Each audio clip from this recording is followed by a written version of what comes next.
तो क्या सोनम ने ही खाई में फेंका था राजा का शव? सेट के सामने खुले कई राज, एल्बर्ट ने बताई स्कूटर वाली बात। अंडरस्को हनीमून पर पति राजा रघुवंशी की हत्या कर शव खाई में फेंकने वाली सोनम रघुवंशी ने विशेष जांच दल एसआईटी के सामने अपराध कबूल कर लिया है। सोनम ने राज के माध्यम से राजा की हत्या करने की पुष्टि की है। अंडरस्को हनीमून पर पति राजा रघुवंशी की हत्या कर शव खाई में फेंकने वाली सोनम रघुवंशी ने विशेष जांच दल एसआईटी के सामने अपराध कबूल कर लिया है। सोनम ने राज के माध्यम से राजा की हत्या करने की पुष्टि की है। एसआईटी ने बुधवार को शिलोंग की स्थानीय कोर्ट में पेश कर पांचों आरोपितों को 8 दिन की पुलिस रिमांड पर ले लिया। एसआईटी ने कहा कि आरोपितों को इंदौर, बिहार, गुवाहाटी और गाजीपुर लेकर जाना है। एसपी शिलोंग विवेक सिंह ने बताया कि सोनम को गाजीपुर से और राज कुशवाहा, कछवाहा, विशाल उर्फ विक्की, आकाश राजपूत और आनंद कुर्मी को इंदौर से शिलोंग लाया गया है। बुधवार सुबह एसआईटी ने पांचों आरोपितों को आमने सामने बैठाकर पूछताछ की। मंगलवार रात तक गुमराह कर रही सोनम ने राज के सामने आते ही सिलसिलेवार घटना बता दी। इसके बाद पुलिस पांचों आरोपितों को एडीजे कोर्ट ले जाया गया। शिलोंग में इस घटना की खूब चर्चा हो रही है। स्थानीय नागरिक आरोपितों को देखना चाहते हैं। शिलोंग के सदर थाना और कोर्ट परिसर में सैकड़ों लोग जमा हो गए। स्थिति संभालने के लिए ब्लैक कमांडो तैनात करने पड़े। एसआईटी ने कोर्ट से कहा कि आरोपितों से mobile, SIM card, phone, jewellery और नकदी बरामद करना शेष है। उक्त सामग्री के लिए सभी आरोपितों को इंदौर, बिहार, गाजीपुर ले जाना पड़ेगा। राजा की हत्या में प्रयुक्त हथियार डाव गुवाहाटी से खरीदा गया था। तस्करी के लिए आरोपितों को गुवाहाटी भी ले जाया जाएगा। 2 गाइड और स्कूटर वाले ने थाने की शिनाख्त। एसआईटी ने बुधवार शाम गाइड एल्बर्ट पीडी और भावान साई नामक गाइड से भी थाने में शिनाख्त करवाई। एल्बर्ट ने कहा कि तीनों आरोपित सोनम व राजा को देखा था। भावान साई ने भी ले जाने की पुष्टि की। इसके बाद आरोपितों ने स्कूटर किराए पर देने वाले 2 लोगों को बुलाया।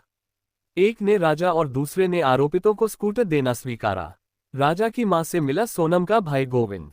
बुधवार को सोनम का भाई गोविंद सहकार नगर स्थित राजा रघुवंशी के घर पहुंचा। गोविंद सीधे राजा की मां उमा से गले मिला और फूट फूट कर रोया। गोविंद ने कहा, मुझे राजा की मौत का दुख है। सोनम की गिरफ्तारी का कोई अफसोस नहीं है। उसने कहा, सोनम दोषी है तो उसे सजा मिलनी चाहिए।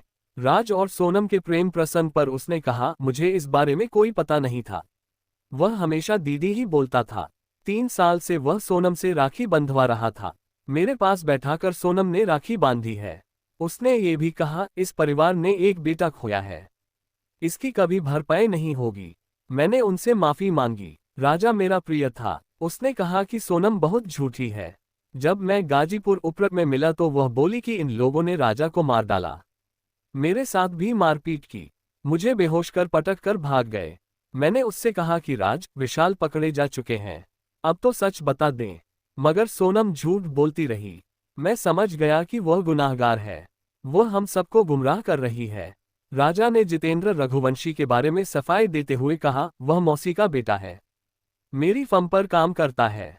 उसके नाम का अकाउंट है और सोनम ही ऑपरेट करती थी। गोविंद ने मेघालय सरकार से भी माफी मांगी। उसने ये भी कहा कि सोनम राजा से रिश्ते से काफी खुश थी। उसने ऐसा क्यों किया, ये समझ से परे है। बच्चों को संस्कार नहीं दो तो वे सोनम बन जाते हैं। विजयवर्गीय। बच्चों को पढ़ाना लिखाना, लेकिन संस्कार भी देना, बगैर संस्कार के बच्चे सोनम बन जाते हैं। सोनम ने हमारे इंदौर को कलंकित कर दिया। हम कहीं भी जाते हैं तो लोग इस घटना के बारे में पूछने लगते हैं। बात करने में शर्म आती है। अगर बच्चों में संस्कार हो तो ऐसी घटना नहीं होगी। माता बहनों, एक रोटी कम खाना, लेकिन बच्चों को संस्कार जरूर देना।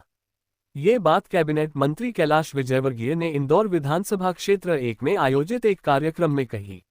उन्होंने कहा कि बच्चे को अगर शिक्षा दे दी और संस्कार नहीं दिए तो वे पशु बन जाते हैं, पाशविक जिंदगी जीते हैं। कनकेश्वरी देवी ने प्रवचन में कहा था कि महिला में शर्म, ममता नहीं हो तो ऐसी महिला पूतना रहती है।